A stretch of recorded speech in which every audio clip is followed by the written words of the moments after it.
Hey, it's Josh Jacobs, and you're listening to the Fantasy Football Counselor. Welcome to the show, everybody. Joseph Robert, the Fantasy Football Counselor. Got a special episode today. We're talking studs and sucks of Week 8. But I got a special guest on today. His name is Drew Allen. What's going on, Drew? Oh, not a whole lot, man. What about you? Oh, man, you know me. It's the grind. Fantasy football all day and all night. Now, I want to tell everybody why I got Drew on, who he is. Why don't you tell us, Drew? Who are you, and why are you on here? I mean, how did I find you? So basically, I made a TikTok after week 7, because I had picked up Chase Claypool after having 2 really good and steady weeks, and he just totally did nothing for me. He put up 0.8, 1 reception for -2. And so I'd made a video on TikTok just poking fun at it because, you know, he's a good player. He just didn't do anything for me on fantasy. And it had ended up doing pretty well on my page, got like 300,000 views. And I woke up the next morning and saw that he had done a duet video with it.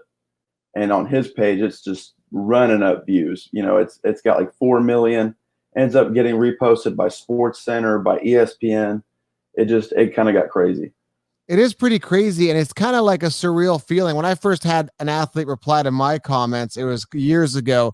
It's kind of like, oh my God, did you kind of have that moment where like, is this real? You probably It was almost like chills a little bit. You know what I mean? Like I could not believe that actually happened. That's the beauty of social media. And a lot of these players are now starting to interact with fans and interact with influencers like myself. Now, I'm not a player favorite because I tell them they suck and they come on and they lose their shit. I don't know if you watch my page. Like I've had Alexander Madison tell me to shut the F up. I've had, who else? Leonard Fournette DM me and told me to stop talking about him. I've had Le'Veon Bell repost my stuff because I actually asked them to do a charity boxing match with me. So there's a lot of interaction with athletes, but yours was done in a more positive way, unlike mine, and they reposted. So that's great, good exposure for you. What has happened since? Has anyone else aside from myself reached out to you and said, "Hey, man, that's kind of cool"? Not really. As far as, you know, like larger pages or something like that. There's so many people that I barely even talked to in high school that wanted to hit me up and say, "Hey, man, you're doing a good job." And it's like, keep it up. Yeah, for sure. Now, I'm honestly a positive person. Maybe you may not think that watching my page because I always talk about how crappy players are doing because it's fantasy. You get frustrated. I mean, a guy like Chase Claypool had like 4 touchdowns the week prior. You pick him up, and then he craps the bed. So I am really positive. But like, were any of these outlets? I don't want to name names, but some of these people that reposted your stuff, did any of them actually tag your TikTok video, or was it just simply a Claypool thing? It was like Chase Claypool's was connected to mine because that's how the TikTok duet works. But ESPN, SportsCenter, I know Overtime had reposted it on Twitter and Instagram. None of them had tagged me. See, that's the problem right there. So I had something go viral on mine where Martavis years ago had said he was better than Juju. Now, this was years ago. I don't know if you remember that. It was like 3 years ago. Martavis said, "I'm better than Juju." This went viral. That clip went viral. Not so much the comment went viral. And then nobody mentioned it, came off my page. And that's the frustrating thing, you know, with guys like us that are, you know, influencers out there. We are the source of that, yet the mainstream doesn't want to help us out essentially and give us any credit for that. So again, this is one of the main reasons I dislike the mainstream. I'm building my own platform to crush it. And I think you should think the same way. And this should be an example to you. It's great that Claypool did that, but why aren't the networks, you know, referencing the source of the post? Does that make sense? Right. And I understand you could say that Claypool's a source, but he's not. You know, he actually used it off yours. So you should be getting the credit for you. And that's one of the main reasons I had you on, is because I want to raise awareness of this and let people know that you should be getting the credit for it because you're the influencer and you're the one that set the wheels in motion, basically. Right. So I'm glad you're here, and I hope that people recognize that and start learning your name. And I hope you keep up the branding, and good for you, honestly. Thank you. I appreciate it. All right, so I'm going to put his social links below. Make sure you guys follow Drew Allen. Now, let's get to the show. You're going to help me out with the show today. Tim's off today. I know a lot of people, I do the show with Tim, the bald guy. So let's start about the studs and sucks. Let's talk about it at each position. We typically start here with the quarterback position. I'm going to name off the top 10 guys. We're going to talk a little bit about them. And then we're going to go over a little bit of the sucks as well. So let's start off with the quarterback position. What I do, Drew, is we go over the top quarterbacks, the top 10 quarterbacks, and then we award a suck of the week at each position. So let's start off here with the top 10 quarterbacks. Mahomes, great week. Russell Wilson, Rodgers, Stafford, all having great weeks. Rivers, Herbert, Drew Lock, Drew Brees, Burrow, and Cam Newton, all having decent weeks. And again, we have one game tonight, but this is predicated on Sunday's games. A couple of the sucks of the week. I mean, Jimmy Garoppolo, Mitch Trubisky, 0.3 points. Are you kidding me? Tua didn't have a good game, 5.72 points. Bridgewater, 12 points. Carson Wentz, not the greatest game, 8 points-ish. But, I mean, from the guys I mentioned, from Ben DiNucci to Sam Darnold to Jimmy Garoppolo, what do you think, man? Why did they have such a bad week? Was it matchup, you think, or what were your thoughts on those guys? And the one that stuck out to me the most was Garoppolo. I mean, his numbers were so low, and he didn't play a good game. I know the Seattle defense is pretty good, especially the secondary. But Mullins came in and was able to, I think he made like 17 points off of that game. Yeah. Garoppolo just couldn't get it done. It's sad, man. Yeah, Garoppolo just crap in the bed. And this is a guy that Belichick believed in when he was with the Patriots. Got paid significantly, is supposed to be the face of the 49ers, just not getting it done. So we're going to come back to this and talk about the suck of the week. But in regards to the quarterbacks did well, I mean, Pat Mahomes, I mean, he had a prime matchup with the Jets. This was to be expected, right? He crushed it. Oh, he absolutely killed it. I said as a Chiefs fan, I'm somewhat disappointed he limited it to 5 touchdowns because I know he could have got 10 or 15 or 20. That's a frustrating thing. And I thought about that because I was thinking of starting him in DFS. I'm like, he's going to get pulled. Now, I didn't watch that game. Did he get pulled in the third or fourth quarter? Fourth quarter. Of course they're going to pull him. And that's the frustrating thing. Obviously, they want to preserve him. But I wish that you should just let him run. If there's, I think you're hindering the player's stats by doing that. And I understand it's for the safety. We've got this game locked up. There's no point in him playing. And I get it.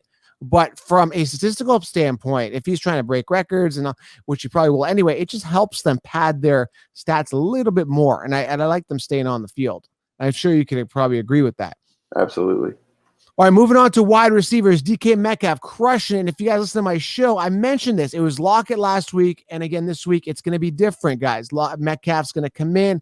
He's going to come in and crush it. Sure enough, 40 points. And that's what's been happening. One week, it's one guy. Next week, it's the other guy. It was Metcalf this week. What are your thoughts on Metcalf? Do you call him Baby Braun? Do you think he's the real deal? Drew? He is definitely legit. I had mentioned in a video on my TikTok that he is the mixture of Aaron Donald and Randy Moss. The dude is absolutely scary. I wish I could get him on my fantasy team. He's unbelievable. I mean, he's crushing it. Size, and he's got Russell Wilson throwing the ball. So it's a good combination of everything, being in the right situation as well. Devontae Adams, Robert Woods, Corey Davis. Corey Davis having a good week. That's a little bit of a shocker. Tyreek Hill, Brandon Ayuk, Mecole Hardman, Cooper Kupp, Keenan, Curtis Samuel, believe it or not, having a good week as well, finishing in the top 10. Now, a couple guys that sucked. Now, Claypool bounced. Your guy, Claypool, 13.2 points. What are your thoughts on that? Hey, I'm convinced that he did it just because of my TikTok. He's like, I got to make it up to this guy. Let's go out there and ball out. It's funny because I was talking bad about Hardman, calling him a sixth stringer on the team. And I don't know if you know this, but Mecole Hardman chimed in. And he was coming at me, and he actually ended up blocking me because everybody was tagging him on my post on Instagram. But he actually balled out, and I think he had a chip on his shoulder because of all the trash talk from myself and the social media community. Because Mecole Hardman, man, he's not really the greatest player. I mean, it's all target-based, right? He's good, but he actually had 9 targets, 7 receptions, and put 22.5 fantasy points. That was pretty impressive. I know with Sammy Watkins being out, his target numbers are going to be a little bit higher. Yeah, and it was an easy matchup too, so that kind of helped as well. It was a combination of that as well. Guys that crap the bed. Now, with wide receiver, there's been so much volatility at this position, but guys that really crap the bed for me that kind of pop out to me. And DJ Moore, I think his ADP for fantasy was really high. Devontae Parker, I guess I can't expect much out of him, 7.3 points. Calvin Ridley, 7.2 points. Crap the bed. Justin Jefferson and Adam Thielen. Usually, don't you agree, Drew, that at least one of those guys would have a good game? Absolutely. I've had Thielen bouncing between a wide receiver 2 and a flex, and he's always consistent. I was very disappointed this week. It was the Dalvin Cook show, and I think that was a big part of it. And what's crazy is that I don't understand why the Packers defense just didn't pick up on that. Dalvin Cook's the only weapon. Let's stop the only guy that's doing the attack. It's crazy. I mean, after 1 touchdown, okay, we got to stop this guy. After 2, okay. But I mean, 4 touchdowns, like really? Like, come on, man. You got to stop that guy. Yeah, they had to pick it up. It just didn't go well for them. No, T.Y. Hilton, I think he got banged up, 2.9 points. He's been a bust all season. He crapped the bed as well this week. Deontay Johnson, 1.6 points PPR. Crapped the bed. Amari Cooper, 1.5. Crapped the bed. These are all guys we could probably consider guys that we're going to award here as the suck of the week. So we're going to come back to that. Let's move on to the tight end position here. Travis Kelce, Jared Cook, Ebron, Hawkinson, Tonyan, all good weeks. But it wasn't a phenomenal week out of tight ends. I mean, you had the Kelce 24.9 points. There was a drop off with Cook with 16 points, and then just started dropping off in regards to fantasy points. So again, Kelce, Cook, Ebron, Hawkinson, Tonyan, Fant, Dalton Schultz, 11.3 points, 7th amongst tight ends. Hayden Hurst, Trey Burton, and Jack Doyle rounding out the top 10 as of Sunday. Now, again, today there's some games, so I'm imagining Gronkowski cracks the top 10 today. Don't you agree? Gronkowski's kind of in a groove lately. He's definitely picked it up since earlier in the season. I know he was very, very low, and maybe he was just kind of breaking the rust off because I know the last couple of weeks he's actually put up some decent numbers. Yeah, man. So I'm seeing that chemistry kind of come back between him and Brady, which is good. Now, again, with sucks of the week, it's kind of like I don't have high expectations for these guys, but a couple of mentions here. Higbee, 3.4 points.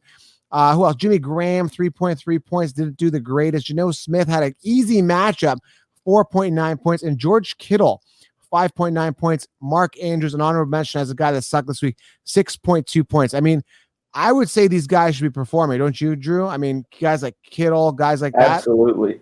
When I saw that Kittle's was so low, I mean, I knew it had to be connected to Garoppolo having a bad game.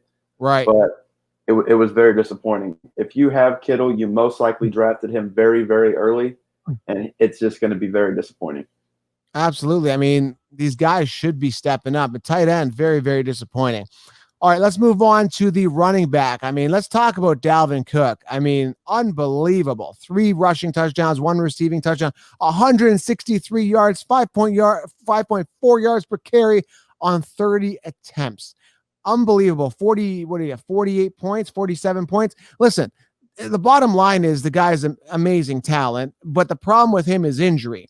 My question to you is, and I know the answer, how long can he sustain this? Like, I don't see this guy finishing another 2 games like this. He's going to get hurt again. They're going to have to take the load off of him, or they're just going to run him out of gas. You know, they got to get the passing game back. You know, get Jefferson and get Thielen some balls, get him some points, and take the load off of Dalvin Cook so he can more consistently put up decent games instead of just 1 crazy game and then 2-0 games. Exactly. And defenses are going to key in and say, hey, man, it's the Dalvin Cook show. Yeah, they got to throw the ball more. They got like 30 attempts. That's unreal. I mean, literally. And I wish other athletes would get that. Other running backs would get that same amount of volume, but they don't. Like a guy like Alvin Kamara, 12 attempts, but still puts up 25.3 points, finishing 2nd in PPR in Sunday's games. Alvin Kamara, only 12 attempts, making that up in the receiving game. Now, if I were to debate with you who the better running back is, I would say Kamara, but because again, you're factoring in durability. But I mean, Right. if healthy, Dalvin Cook is a monster, honestly. Yeah, absolutely. Part of it is they're just 2 different types of running backs. Kamara is going to get you points from a bunch of different, methods. He's going to be rushing it and he's going to be receiving it. Dalvin Cook's more of just your straight up rushing back, so it's kind of hit or miss. Exactly. Giovanni Bernard, opportunity knocks with Mixon being out. He's doing well. Had a great game. 15 attempts, 62 yards, a rushing touchdown, and a receiving touchdown. DJ Dallas stepping up, having a good game. 18 attempts, 41 yards, and a touchdown, finishing 3rd amongst running backs in PPR, obviously with Carson Hyde being banged up. Now, this is really interesting. I want to get your thoughts on this. Naheem Hines and Jordan Wilkins. I mean, I'm really shocked that Jonathan Taylor, being the workhorse that he is not getting the volume that he's getting. So it's frustrating being a Taylor owner. Don't you agree? Yeah, absolutely. You would kind of expect a little more out of him, and maybe you hope it's coming up soon, but at the moment it would be very frustrating. Exactly. It is, man. And I'm putting you on the spot. You're doing really good, by the way. For you guys who don't know, have you done a podcast before? No, never. This is pretty good considering. I mean, this is a guy that's grinding on TikTok and social. He gets his video going viral, and I put him on one of the top fantasy podcasts. Man, I'm putting you on the spot here. So you've stepped up. So a lot of people watching are probably like, who is this guy? Well, give him some love here, man. The guy had how many views did that guy? I think Claypool's video alone got like 4 million views. Did it not on TikTok? Claypool's got 4 million. Sports Center got 2 million. I got like 400,000. And then a few other pages got like 100,000 here and there. And so I don't even know what it adds up to now.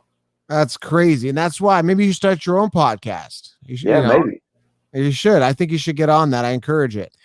Zach Moss, Jamal Williams, Derrick Henry, and Justin Jackson rounding out the top 10, and Damian Harris I mentioned as well. Now, guys that sucked here at running backs, we're just moving on here. I mean, there isn't anybody that pops out. I'm trying to see here who pops out here. Does anyone pop out to you? David Montgomery, but 12 points. Deandre Swift didn't do very well for me. Yeah, what's going on with Swift? I mean, where did he finish? I didn't look at his fantasy points here. 5.3 fantasy points. That's right. Good point. And then Clyde Edwards-Helaire, 6.1. Le'Veon Bell, 6.8. Unacceptable. Zeke Elliott, really, dude, what's going on? 8 points? I mean, you were a first-round pick. He's crap in the bed. So, those got Taylor, Dylan, but not expecting anything. Kelly, not expecting much out of him. But yeah, I think those are the guys that we mentioned. I mean, Zeke Elliott, unacceptable. Yeah, so, absolutely. All right, so let's go to it, man. Let's talk about let's honor, let's award, let's talk about the suck of the week. Let's talk about each position. I gotta play some music here. Where's my music? Oh, my music's on low here. 1 sec here. There it is. Suck of the week at running back. Let's start off with that, okay? So running back. I gotta go, man. Why don't you go first? I'm going to give it to Deandre Swift. He only put up 5.3, and he was on my team, so I'm going to say he extra sucks this week. He is a suck of the week, isn't he? Absolutely. I'm torn on this one. I hate to do this because I'm a big fan, and if I do this, then I'm going to burn the bridge with him. And I hate to do this, but I got to go Zeke Elliott. I don't know what to tell you. I mean, 3.3 yards per carry, is that even acceptable? I don't even know. 8 points, 8.3. It's bad for a back that you're going to draft, first, second, or third. First round. I mean, I don't know what to tell you. I gotta give it to Zeke Elliott. There's no. I mean, Clyde Edwards-Helaire. Yeah, you could. He was a first round pick as well, but now you've got Bell in there. He's had more. I mean, Bell's got 6 attempts. They both had 6 attempts. I think Edwards did more than that. Le'Veon Bell. Why don't we give it to Le'Veon Bell? I mean, this is a guy that claims to be the best running back in the game. Average 1.2 yards per carry, 6 attempts, and 7 rushing yards. This is Le'Veon Bell, right? He got no revenge against the Jets this week. He gave them nothing. Nothing. I'd be glad to get rid of him, right? He just proved that it's glad to get rid of him. So 6.8 points, unacceptable, Le'Veon Bell, unacceptable. So he is the suck of the week. I got to go on social and post that. He's going to get pissed again. He's a big narcissist. He gets really offended. All right, let's go to wide receiver. Who is the suck of the week at wide receiver? This is another tough one because there's so many guys that crap the bed. I'm going to say Amari Cooper. Yeah, Amari Cooper was, I think, a 3rd round pick. So he's the guy that just hasn't been doing it. But again, part of that, a big part of that is the quarterback, obviously. Absolutely. I'm going to give it to, this is a tough one. I'm torn between Justin Jefferson and, I can't even say T.Y. Hilton anymore. I just can't do it. And I think Deontay Johnson is another guy. I'm just like, I got to give it to Deontay. 1.6 points, I think, is unacceptable. I know he played Baltimore, but I got to give it to Deontay. Don't you agree? Deontay just crapped the bed. Yeah, you really expected more out of him from last week, but it seems like he and Claypool might do a similar thing to Metcalf and Lockett and just trade big games, Yeah, that's what they're going to do. They're just going to keep going back and forth. Now, tight end, I got to give it to, this is tough as well, probably Jimmy Graham. What do you think? 3.3 points. He probably gets it from me. I'm going to give it to George Kittle. He did have a little bit more at 5.9, but you expect so much more out of him. You do. And I totally understand. 5.9, completely unacceptable. Only 4 targets, 2 receptions. Honestly, unacceptable for a guy like George Kittle. Kind of makes a little more sense to probably go with him. A lot of guys crapped about Geno Smith, man, 4.9 points, unacceptable as well. So unacceptable. Sucks of the week at quarterback. I mean, there's a couple of guys here we can mention as well. Again, some of the guys that were candidates: Carson Wentz, Baker Mayfield, Sam Darnold, Jimmy Garoppolo, Mitch Trubisky. But I think I know who you're leaning. I think you're going Jimmy, aren't you? Absolutely. I mean, 2.7. You took your team to a Super Bowl last year. It's just terrible. And he got pulled. Yeah. Again, is this not the second time of the year he got pulled? I think it was the second time. I think it might be. Yeah. Yeah, Jimmy Garoppolo. And the second string guy came out and played great. Nick Mullins, eh? Yeah, 18 for 25, man. 72 yards and 2 touchdowns. Nick Mullins should steal that job. I think he's underpaid. Yeah. Honestly. Underpaid. Underrated. Kind of like you right now, because you had millions of views and nobody's shouting you out. This is unacceptable. And that's what I'm about. I'm an equal opportunity podcaster. I want to get everybody a chance to get their name out there. So yeah, I mean, this isn't going to get 4 million views, but my Instagram is massive. So I could probably put you in my story mode to get, thousands and thousands of views. So that's pretty good. But I think you're a little underrated in regards to what you're putting out. I think more people should be shouting you out. So yeah, man, congrats. Keep on the TikTok. And this is your Studs and Sucks. Anything else you want to say about that video or your brand? Everybody just, go follow my TikTok. I put up some pretty good stuff multiple times a day. It's all related to sports humor. So I think anybody who watches your show would probably enjoy my videos. So. All right. Well, I appreciate you for coming on. Those are your Studs and Sucks, guys, of week 8. I can't believe we're halfway through the season. Stay tuned, guys. Subscribe. Leave your starts and sits questions below for week 9. Appreciate you guys for being here. Thanks, Drew, for coming on. We appreciate you, man. Thanks for having me on, man. All right, guys, we're out. Make sure you guys subscribe.